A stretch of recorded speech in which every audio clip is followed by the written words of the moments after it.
Okay, we're live. Hello, everybody, and welcome to my second show, SOUL-utions, a book review for mind readers. And my first show, I had divine guidance to do the show on a book called Finding Ugly. But I got a hold of the author that morning, and he said, "I want to be on your show." And I was like, "Oh my gosh, how exciting is that?" So this book is divinely graced, in my opinion. I found Scott when I was on a Facebook group. He was helping somebody that was grieving, and I just love people that help other people. And so I clicked and I bought his book, and I could not put it down. Once I read it, it's a quick read too. It's not super long. You don't have to, read 25,000 chapters. It's really beautiful. And then when I talked to Scott last week, he goes, "Well, have you seen my YouTube video?" I'm like, "No." "Oh my gosh, it's on my page." But I was just like crying afterwards because this is a true life story. And there's actually two parts to it. So there's the self-healing, and then there's the part about the grief. And he described it as the survivor's grief. Before we start, though, I want to do a shout out for 1 Million Meditators. We're broadcasting live on their page. Thank you, Anita Morale, for this platform. And we're so excited because it's September 21st is our kickoff. We're going to do a week-long meditation deal. We're starting with International Peace Day on the 21st. So all the ambassadors, I can't remember how many we have now, are going to do the 15-minute meditations on the 21st. Mine will be 4 o'clock Central Time. It's not early this time, y'all. You don't have an excuse. And then throughout the week, the ambassadors are going to do little shows, different kinds of meditations, because a lot of them have conscious businesses, like they do singing bowls or sound healing or hypnosis. So the whole week we're going to have broadcasts ending on the 28th, which is our 2-year anniversary. We're rolling into 1 million. Come on, people, join the movement. So thank you for that. Okay, I'm going to turn this over. This is Scott Sunderland and his partner, Em. Scott, can you tell us a little bit about yourself, in 2 minutes? No, just joking. Yeah. Oh, yeah. 2 minutes, no problem. Where do I even begin? I know. Wow. 2001, I was paralyzed. I contracted a very rare autoimmune disease called Guillain-Barré, and it was a pretty serious form of it. It affected my whole body, everything. I just basically couldn't move.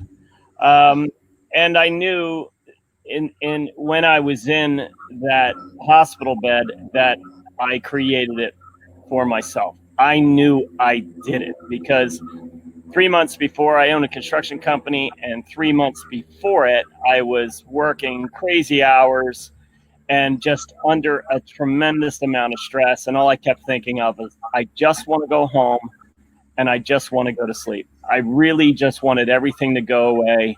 I just wanted to lay in bed, and I got my wish. So I knew my thoughts were powerful. I didn't realize they were that powerful. I didn't realize I could have dialed it in a little bit better. But I realized then, when I was in the hospital bed, that it happened for me and not to me. Wow. And that was it. Why did you name the book Finding Ugly? It's kind of a two-part, but I think the second, my second, I guess, what would you call that? The second part. I guess the second part of my journey is in 2012. My best friend and I, and my 2 kids, his 7-year-old daughter, we were walking down a beach in New Jersey, and the beach collapsed, and I watched him drown in front of me. And I was a survivor of that, and it was an extremely difficult, I would say probably 4 to 5 years after that, 4 years, where I blamed myself, and survivor's guilt. It's hard to pry it open. I really felt alone because who else does that happen to? I felt responsible. And that's when I started to go to Dr. Joe workshops to really try to free myself. And my best friend and I, we called each other ugly. That was our name for each other. Okay. And in a meditation at one of the workshops, he came. Yeah. And it was my grandfather and my grandmother literally took my hands and walked me to this figure who turned around and walked into me. And immediately I heard the voice, and it was his. And he said, it's never been me. It's always been you, because I am you. So all those years, I was looking for his forgiveness. I was looking for Ugly's forgiveness. I was asking the wrong Ugly. So, oh, that's beautiful. Yeah, I'm a true believer in the afterlife. I was one of the biggest skeptics of even my own abilities. You know, I'm a psychic, intuitive. I'm a lot of different things. But from 14 to 60 has been a journey for me. And reincarnation and afterlife, I really studied it. But now I actually lead people with well-point hypnosis methods into the afterlife. I'm so much of a believer of it now. When you have the experience yourself, there's no turning back. Oh. You know? And for you to do it in meditation versus dying, the near-death experience, that's awesome.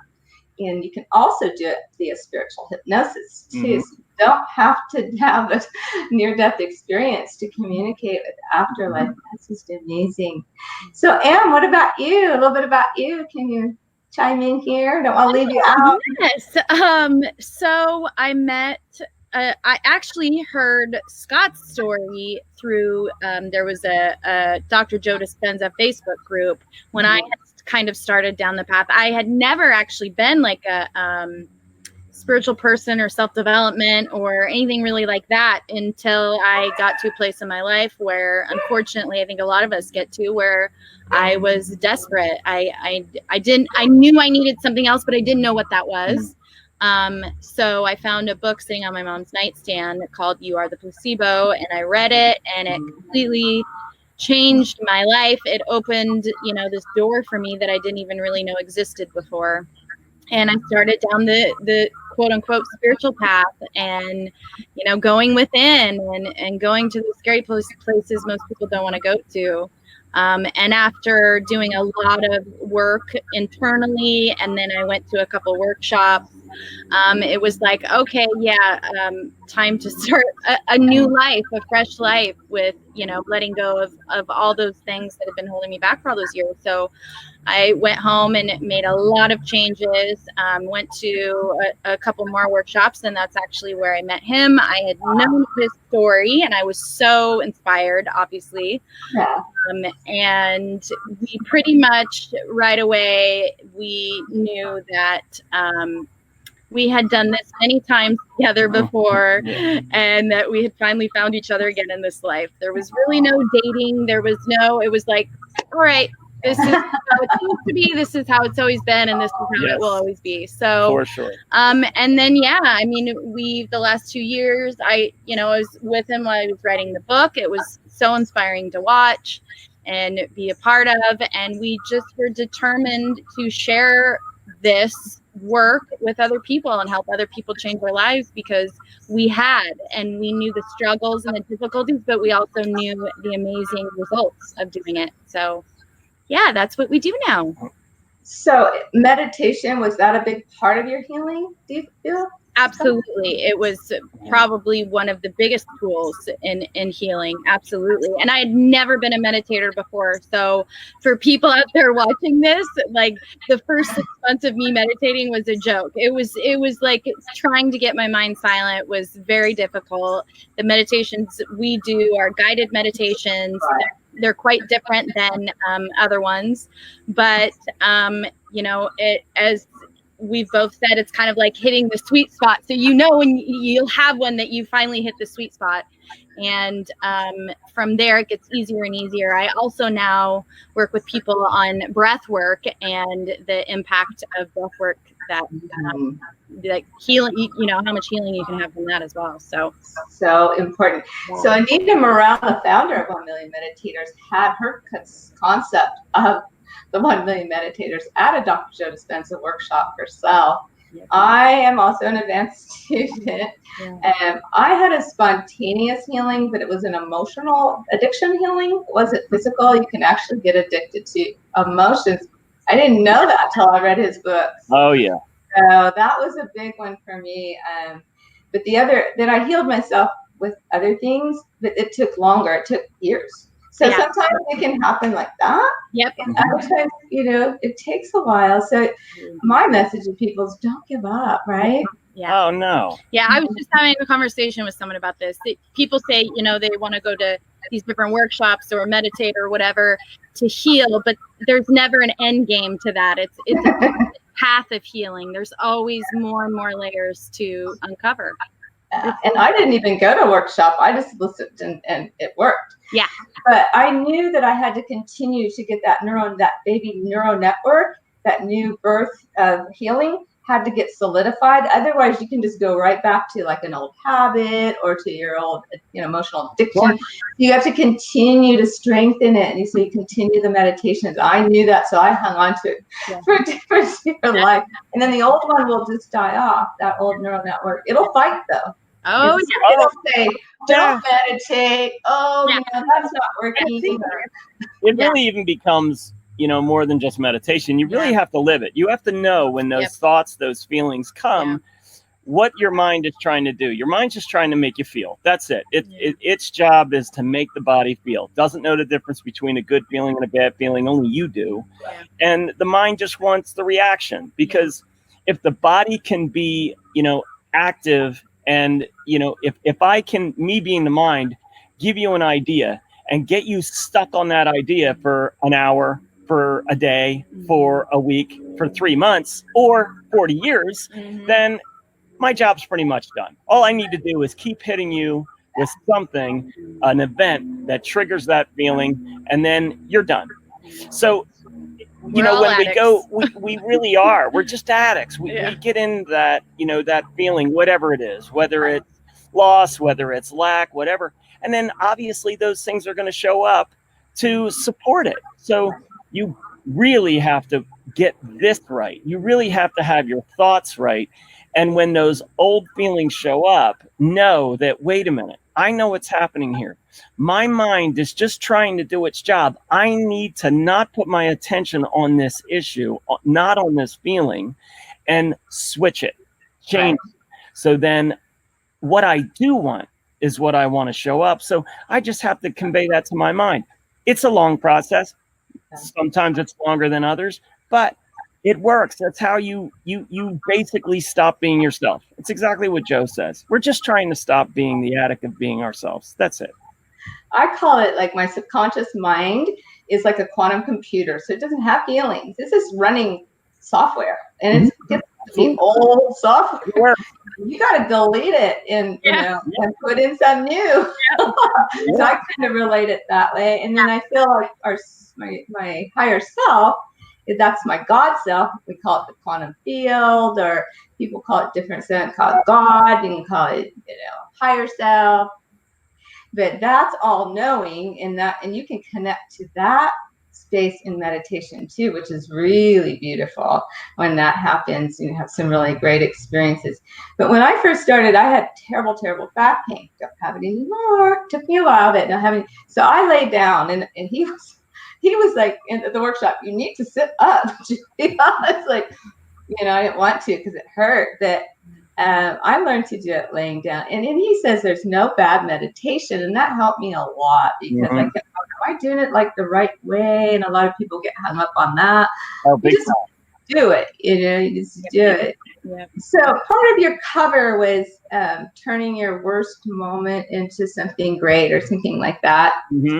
And I feel the same way. It's like all these really, you could say even horrific or experiences, I wouldn't want to change them, because it would change my whole life and who I am now.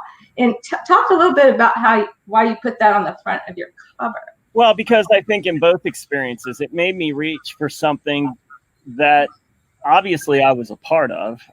When I laid in the hospital bed, I woke up early one morning, like 2 o'clock in the morning, and it was like a voice was talking to me. And It said, what if your eyes aren't looking out? What if they're just turned around and they're looking into your mind? So all of this is just inside you.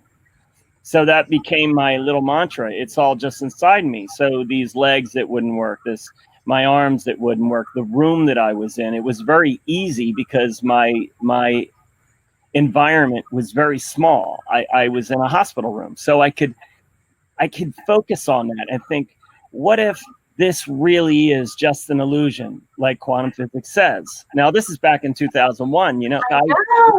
Doc and Dr. Wayne Dyer and Anthony Robbins, all of them. And I really thought, what if this is really just that, and I really kind of ran with it, and it kind of I kind of became, I don't want to say the town fool, but I really would say that to people, like, yeah, but what if this is all just really not there? What if this really is just all inside you? And then, of course, What the Bleep came out, and Fred Allen Wolf is in there, and he's like, hey, there is no out there. That out there is in here. And I'm like, he stole my stuff.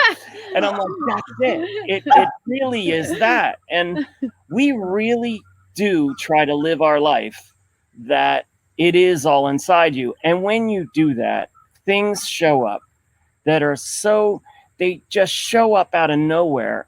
You can't explain it. And when you connect to that, you recognize that.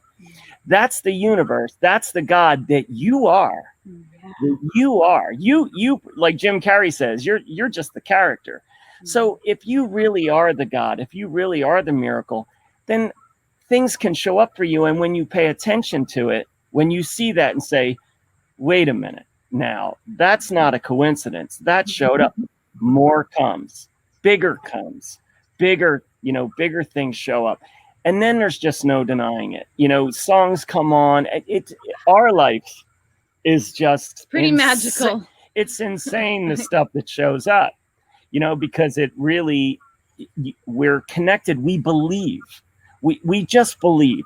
If you believe that, your whatever it is, whatever your thing is, if it's an illness, if it's depression, if it's addiction, maybe it's there for you. Maybe it's not the thing to fight. Maybe it's the thing to look at and say, wait a minute, maybe it's trying to tell me something. Maybe it's trying to tell me, because it's exactly what happened to me on that beach when I, watched my best friend take his last breath. I knew I had to take that story, and I promised him, I'm going to share this. So if you had to lose your life, maybe I can help somebody. And it really started to go down the road of, wait, maybe this happened for me to wake me up, to make me realize that this illusion really does exist in my mind. And if maybe those things came, so I had the chance to connect to it, to finally give up this idea that all this is real. We were at the supermarket yesterday. I don't know if it's there now. I can't tell you. I can't see it. I can't smell it. I can't feel it. So do I know it's there? No. And it may not be. Maybe it's just a slide that I run through on a daily basis. So when you start living that way, you have to live in the moment. And when you live in the moment, that's where magic happens. That's when you can connect. And maybe we've seen it. People go to the workshops and with cancer, all kinds of issues and problems. If it's something that you get a return from, let's say you have Parkinson's and a lot of people pay attention to you. They dote over you, so to speak. You may not want to change it because maybe the takeaway is I get attention from this, so I kind of need this. But if all subconsciously, most people aren't even aware that completely, so they say they don't want the disease, but subconsciously they get a high enough payoff from it. Yes. So you have to be careful of what you really want. I knew I didn't want to lay in that bed. I knew it, and I knew I wasn't going to. There was just an idea. I knew that this had come for me somehow, some way. Maybe not Scott, but ugly, my subconscious, the God in me, who I really am. That's what spoke. That's what said, listen, don't believe it. It's all just illusion. Your little life, don't buy into it. You're an actor. That's it. You're an actor playing a character in a movie, and you are so convincing. You are such a good actor.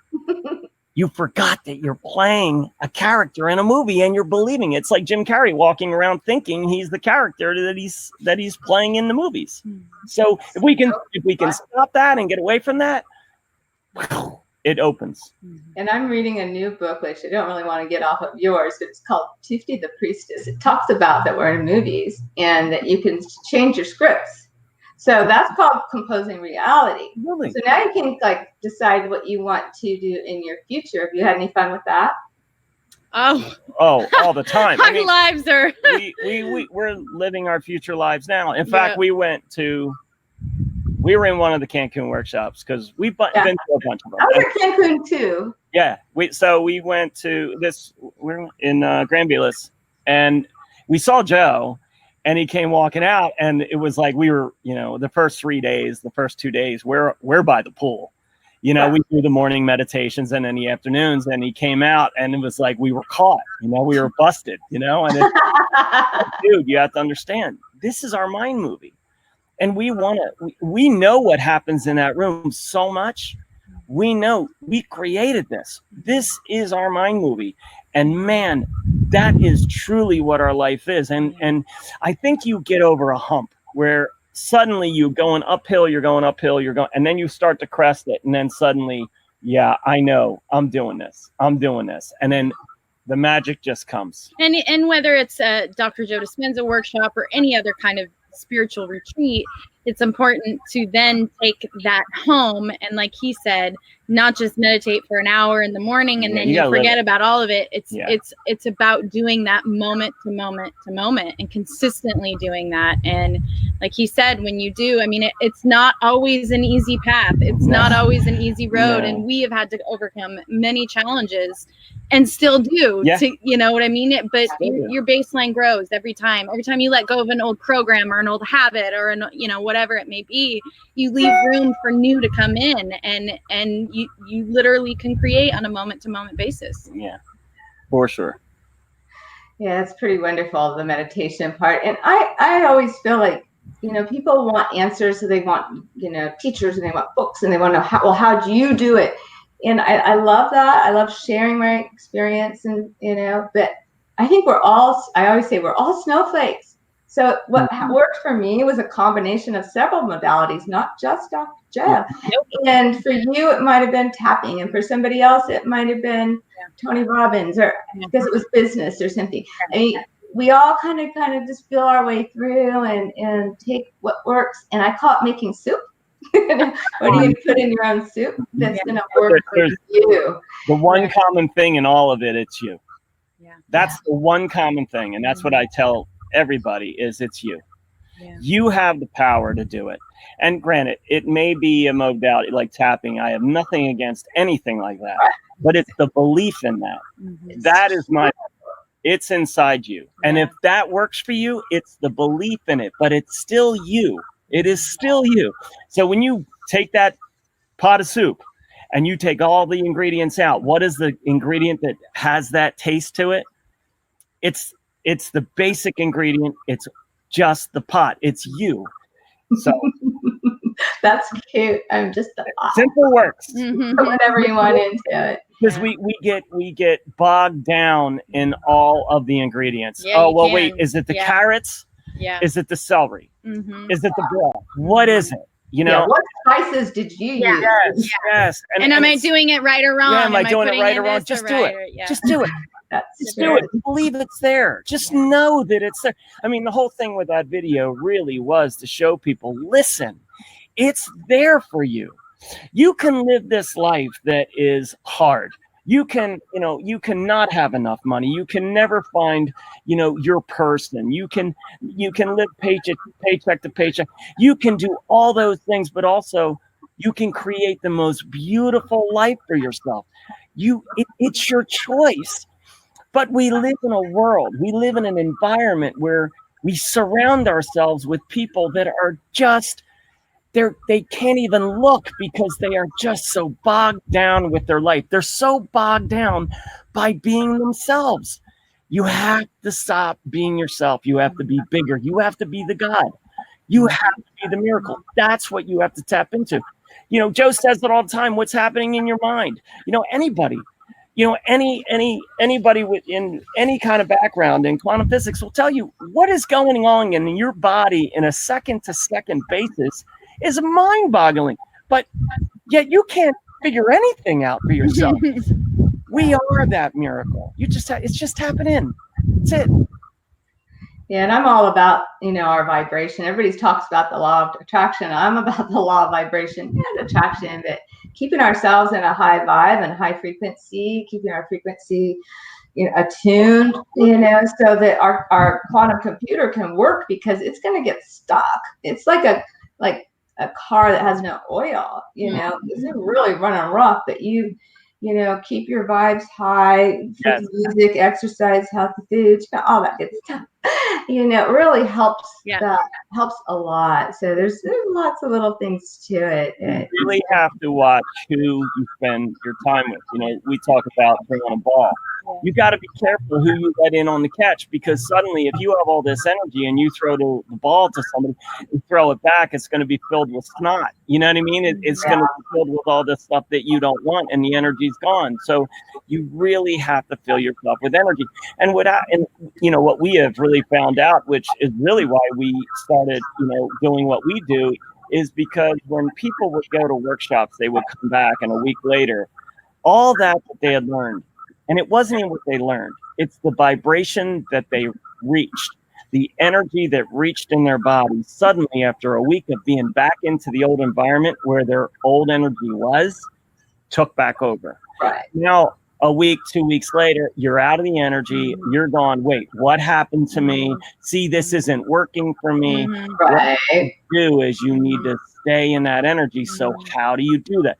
You have to stay in the vibration, and you do that by staying with people that are in the same vibration, just like you did at a workshop. And it can be any workshop, anybody's workshop. Yeah.